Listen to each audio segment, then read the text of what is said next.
Hello students, चलो आज बात करते हैं हम अपना last topic, most important topic of this chapter, types of chemical reaction. बेटा क्वेश्चन यहीं से आता है, बहुत इंफॉर्मेटिव है और बहुत इजी है, लिटरली बहुत इजी है। एक बार देखोगे, मैं गारंटी दे रही हूँ आपको, एक एक पार्ट बहुत ढंग से समझ में आने वाला है कि बेटा हमारी केमिकल रिएक्शन में कौन कौन सी होती है, ठीक है, उनके कौन कौन से बेसिक टाइप हैं। छोटी मोटी रिएक्शंस तो हमारी बीच में चलती ही रहती है, लेकिन फिर भी हम सारे टाइप्स लगभग कवर करने वाले हैं एक एक टॉपिक को।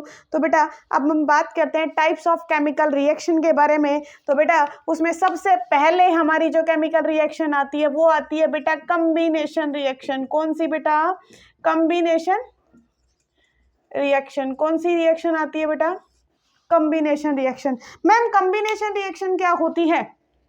बेटा नाम से हमें पता चल रहा है कि बेटा कंबाइन, कॉम्बिनेशन मतलब कंबाइन होना या कोई दो चीजें आपस में ऐड हो रही हो। बिल्कुल सही है, यही डेफिनेशन है इसकी। व्हेन टू और मोर देन, व्हेन टू और more than to reactants, more than to reactants combine with each other, combine with each other to form product। दो या दो से ज्यादा रिएक्टेंट आपस में कंबाइन होके क्या बना दे? प्रोडक्ट बना दे। तो हम क्या बोलेंगे? दो चीजें आपस में क्या हो रही हैं? ऐड हो रही हैं। तो वो रिएक्शन क्या होगी बेटा? अपनी कम्बिनेशन रिएक्शन होगी। अभी अपन ने एग्जांपल पढ़ा, मान लो दो हाइड्रोजन गैस के मॉलिक्यूल दो और वन ऑक्सीजन गैस का मॉलिक्यूल आपस में मिलके क्या बना रहे हैं? दो वाटर के मॉलिक्यूल, यानी कि फॉर्मेशन ऑफ वाटर। किसका एग्जाम्पल है? कॉम्बिनेशन रिएक्शन का, राइट? पहला एग्जाम्पल। दूसरा एग्जाम्पल हम ले सकते हैं बेटा combustion of carbon, combustion of carbon. बेटा जब भी किसी चीज का कंबशन होगा, किसी भी चीज को जलाया जाएगा, यानी कि ये समझ लेना कंबशन का मतलब ये होता है कि किसी चीज को जलाना, और जलाना मतलब इनडायरेक्टली उसकी किसके साथ रिएक्शन करवानी? ऑक्सीजन के साथ रिएक्शन करवानी। तो बेटा इसका सबसे मेन एग्जांपल हमारे पास आता है कार्बन, कि हम किसके साथ रिएक्शन करवाएंगे? ऑक्सीजन गैस के साथ, और तुम्हें क्या मिलेगा? CO2 gas plus heat. Ma'am ये हीट, ये कहानी समझ में नहीं आ रही है। बेटा देखो सुनो, इसी के अंदर से पार्ट निकलता है कि हमारी रिएक्शन दो तरह की होती है। एक होती है एक्सोथर्मिक रिएक्शन, एक होती है हमारी एंडोथर्मिक रिएक्शन। इसी पार्ट के अंदर समझा देती हूँ बेटा। एक्सोथर्मिक रिएक्शन बेटा वो रिएक्शन जिसके अंदर हीट क्या होती हो? रिलीज होती हो। हीट क्या होती हो? रिलीज होती हो, यानी कि हमारे जो सराउंडिंग का टेम्परेचर है, सराउंडिंग टेम्परेचर जो है जिसके कारण क्या होता हो? इंक्रीज होता हो। सराउंडिंग का टेम्परेचर क्या होता हो? इंक्रीज होता हो। जैसे सर्दियों के अंदर क्या होता है, अभी सर्दियों का ही टाइम चल रहा है, जब हमें बहुत तेज ठंड लग रही होती है तो हम क्या करते हैं? आग जलाते हैं, ईंधन जलाते हैं, वुड को जलाते हैं, जो भी हमारे पास मटेरियल होता है, कागज, वुड, जो भी, उनको हम क्या करते हैं? जलाते हैं, उनका कंबशन करवाते हैं। तो उस टाइम क्या होता है? आप आसपास के एनवायरनमेंट में क्या होती है? गर्माहट बढ़ जाती है, गर्माहट बढ़ जाती है ना। तो यानी कि सीधी सी बात है, हमारे सराउंडिंग का टेम्परेचर क्या हो जाता है? इंक्रीज हो जाता है। और जहां पे हमारे सराउंडिंग का टेम्परेचर इंक्रीज हो रहा हो, इसका मतलब समझ जाना वहां क्या हो रही है? हीट रिलीज हो रही है। क्या हो रही है बेटा? हीट रिलीज हो रही है। तो बेटा कंबशन ऑफ कार्बन में जनरली क्या होती है? जनरली क्या हीट ही रिलीज होती है। किसी भी चीज को जलाएंगे तो क्या होगा? हीट ही रिलीज होगी, राइट? दूसरा हम एग्जांपल लेते हैं, तीसरा combustion of methane, combustion of methane. बेटा अपने घर के अंदर कंबशन ऑफ मीथेन ही होता है। जो मीथेन गैस है जब उसे हम जलाते हैं तो ऑब्वियसली हमें क्या मिलेगा? Carbon dioxide plus heat, heat को हम खाना बनाने में यूज़ कर लेते हैं। वैसे मीथेन गैस हमारे अपनी नॉर्मल एलपीजी में नहीं आती। मीथेन गैस बेटा अपन जब ये गोबर गैस प्लांट होते हैं वहाँ पे जो गैस प्रोड्यूस होती है वो मीथेन गैस प्रोड्यूस होती है, उसको भी हम खाना बनाने में सेम ऐसे यूज़ करते हैं जैसे अपने एलपीजी का सिलेंडर होता है। तो बेटा देखो सुनो, कंबशन ऑफ मीथेन, ये कौन सी गैस है बेटा? Methane gas. ऑब्वियसली हम इसका किसके साथ रिएक्शन करवाएंगे? ऑक्सीजन के साथ। तो हमें क्या मिलेगा? CO2 plus 2H2O। और ये रिएक्शन बैलेंस है? नहीं है मैम, बैलेंस कर देते हैं। अब सही है, कोई दिक्कत? यहाँ भी 4 ऑक्सीजन, यहाँ पे 4 ऑक्सीजन, यहाँ पे 4 हाइड्रोजन, यहाँ पे भी 4 हाइड्रोजन, यहाँ पे 1 कार्बन, यहाँ पे भी 1 कार्बन। तुम्हारे सामने मैंने 3 एग्जांपल लिख दिए हैं किसके? कॉम्बिनेशन ऑफ रिएक्शन के। एक काफ़ी इंपॉर्टेंट क्वेश्चन पूछा जाता है, हमारा जो डाइजेशन प्रोसेस है या फिर मैं बोलूँ हमारा जो रेस्पिरेशन प्रोसेस है, रेस्पिरेशन में ब्रीदिंग प्रोसेस भी इन्वॉल्व होता है, साथ में हमारे खाने का ऑक्सीडेशन प्रोसेस भी इन्वॉल्व होता है, जिसमें हमें एनर्जी मिलती है एटीपी की फॉर्म में, यानी कि उस फॉर्म के अंदर क्या हो रहा है? एनर्जी रिलीज हो रही है। इसका मतलब हमारा जो डाइजेशन ऑफ फूड है या फिर मैं बोलूँ रेस्पिरेशन प्रोसेस, ये दोनों ही हमारे किस केस में कंसिडर किए जाते हैं बेटा? एक्सोथर्मिक रिएक्शन के केस में कंसिडर किए जाते हैं। ठीक है बेटा, कॉम्बिनेशन रिएक्शन समझ में आई? कंबाइन होना 2 या 2 से ज्यादा रिएक्टेंट का, या कंबाइन होके एक जगह लिखते आ रहे हो, राइट? 2 रिएक्टेंट को आपस में कंबाइन करके एक प्रोडक्ट लिख दिया, वो किसका एग्जाम्पल हो गया बेटा? कॉम्बिनेशन रिएक्शन का। चलो दूसरी रिएक्शन हमारी काफी इंपॉर्टेंट रिएक्शन है बेटा, कौन सी? Decomposition reaction. Decomposition reaction. But decomposition reaction, decompose मतलब टूटना, डीकम्पोज मतलब टूटना, राइट? तो बेटा डीकम्पोजिशन रिएक्शन में क्या होंगे? जब reactant, when reactant break down, when reactant break down into 2 or more than 2 products. जब हमारा रिएक्टेंट 2 या 2 से ज्यादा प्रोडक्ट्स में टूट जाए, एक सिंगल रिएक्टेंट होगा और वो 2 या 2 से ज्यादा प्रोडक्ट में टूट जाएगा, तो बेटा हम उसे क्या बोलेंगे? Decomposition reaction. बेटा लेकिन जो ये डीकम्पोजिशन रिएक्शन है, इस मतलब किसी चीज को तोड़ने के लिए तुम्हें एनर्जी लगानी पड़ेगी या एनर्जी कोई रिलीज होगी? ऑब्वियसली बेटा उस केस में तुम्हें अपनी तरफ से एनर्जी लगानी पड़ेगी। तो बेटा डीकम्पोजिशन रिएक्शन में हमें energy given to the reactants, energy given to the reactants, reactants को क्या करनी पड़ेगी? एनर्जी देनी पड़ेगी। इसका मतलब यहाँ पे एनर्जी क्या होगी?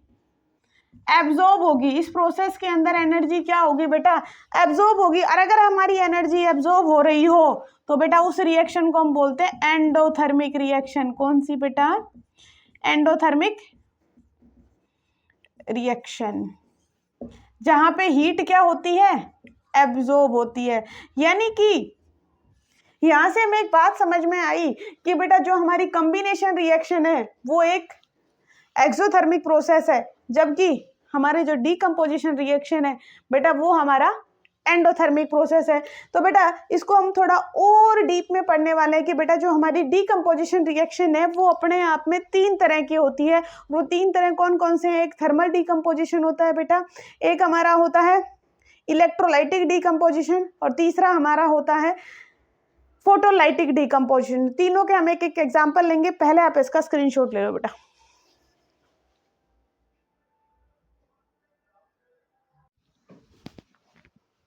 बात करते हैं बेटा डीकम्पोजिशन रिएक्शन की। डीकम्पोजिशन रिएक्शन में हम ऑलरेडी पढ़ चुके हैं कि क्या होता है भई, हमने पिछली स्लाइड में देख लिया था कि जब रिएक्टेंट 2 या 2 से ज्यादा प्रोडक्ट में टूट जाए, ठीक है? तो बेटा ये रिएक्शन सबसे मेन इंपॉर्टेंट होते हैं बेटा, इस वाले पार्ट से क्वेश्चन आने की बहुत ज़्यादा प्रोबेबिलिटी होती है, बहुत ज़्यादा। तो बेटा इसको बिल्कुल भी ना छोड़ के जाएं, ये वेरी वेरी इंपॉर्टेंट कॉन्सेप्ट है और सबसे मेन बात है इसके एग्जांपल्स और भी ज़्यादा इंपॉर्टेंट है, क्योंकि इसके एग्जांपल्स ही घूम फिर के बैलेंसिंग में आते हैं, इसी के एग्जांपल्स में प्रेसिपिटेट भी बन जाते हैं। तो बेटा ये वाले सारे पार्ट जो है हमारी रियल लाइफ से भी इनका काफ़ी गहरा रिलेशन है। तो बेटा इस पार्ट को गलती से भी ना छोड़ के जाए। तो बेटा हमारी जो डीकम्पोजिशन रिएक्शन होती है वो 3 तरह की होती है बेटा, थर्मल डीकम्पोजिशन, इलेक्ट्रोलाइटिक डीकम्पोजिशन और फिर आता है बेटा हमारा फोटोलाइटिक डीकम्पोजिशन। बेटा ये जो इनके नाम है ना यही बता रहे हैं कि रिएक्शन किसकी प्रेजेंस में हो रहे हैं। थर्मल मतलब हीट, यानी कि अगर decomposition reaction in the presence of decomposition reaction takes place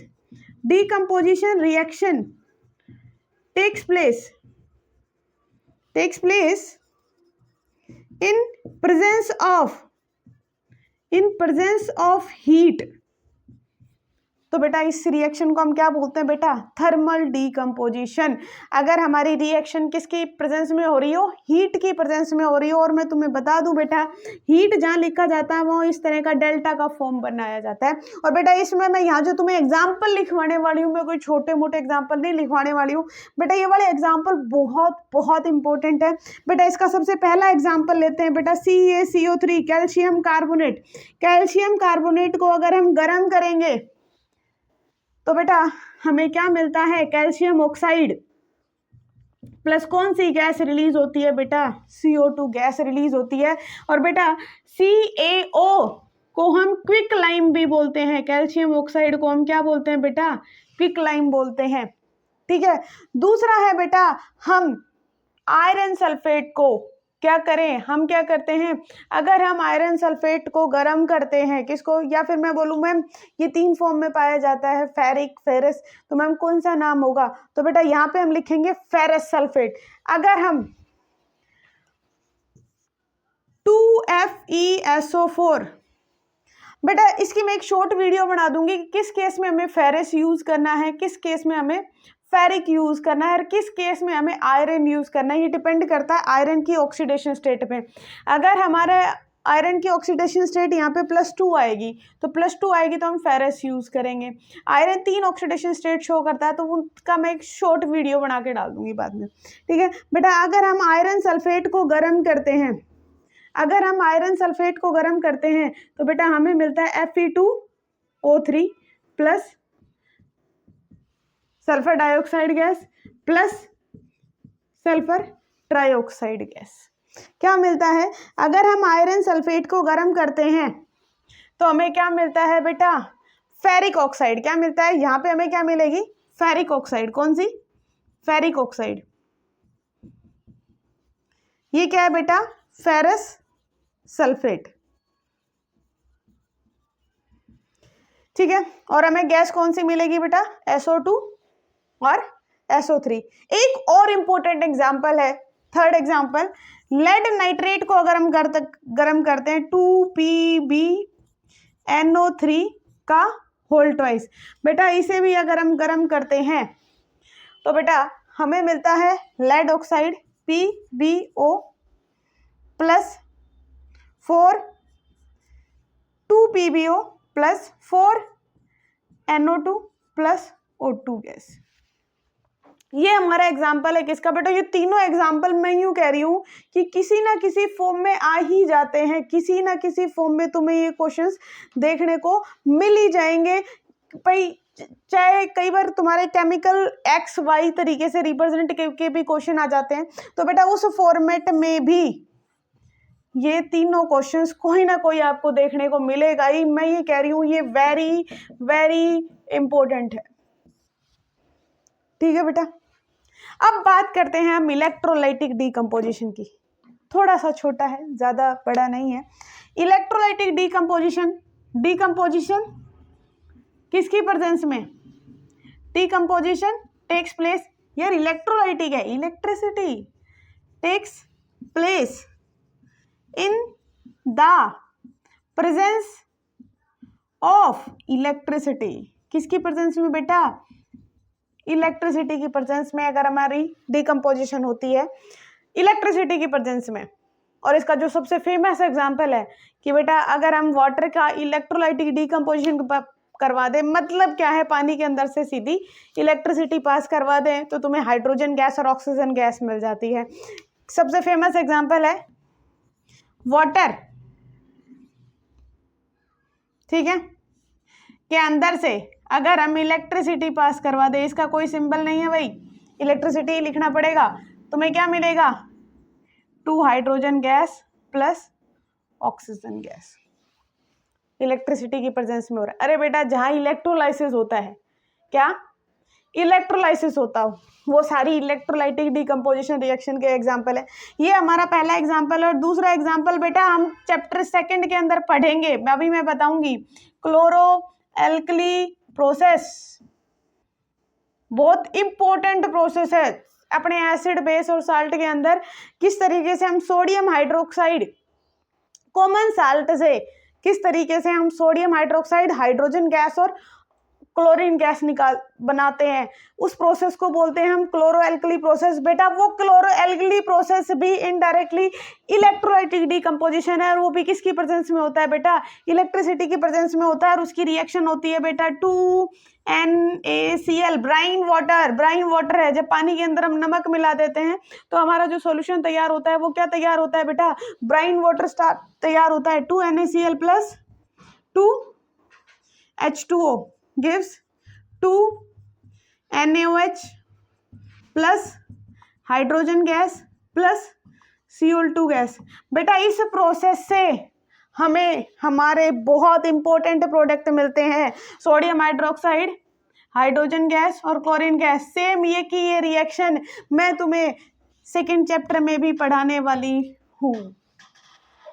और बेटा लास्ट आता है हमारा फोटोलाइटिक डिकम्पोजिशन, जहाँ रिएक्शन तो होगी लेकिन किसकी प्रेजेंस में होगी, सनलाइट की प्रेजेंस में होगी। डिकम्पोजिशन किसकी प्रेजेंस में, इन द प्रेजेंस ऑफ सनलाइट। किसकी प्रेजेंस में होगी बेटा, सनलाइट की प्रेजेंस में होगी। तो क्या होगा हमारा फोटोलाइटिक डिकम्पोजिशन। सिल्वर ब्रोमाइड और सिल्वर क्लोराइड से हमें सिल्वर और ब्रोमीन गैस और क्लोरीन गैस बनना, इसी का एग्जाम्पल है। और जहां सनलाइट हो उसको हम H से डिनोट करते हैं। सिल्वर ब्रोमाइड 2AgBr, क्या है ये, सिल्वर ब्रोमाइड कि जब हम रिएक्शन करवाते हैं किससे, हमारे सनलाइट से, राइट, तो हमें क्या मिलता है 2Ag प्लस कौन सी गैस मिलती है, Br2 गैस, ठीक है। उसके बाद हमारा इसी तरीके से 2AgCl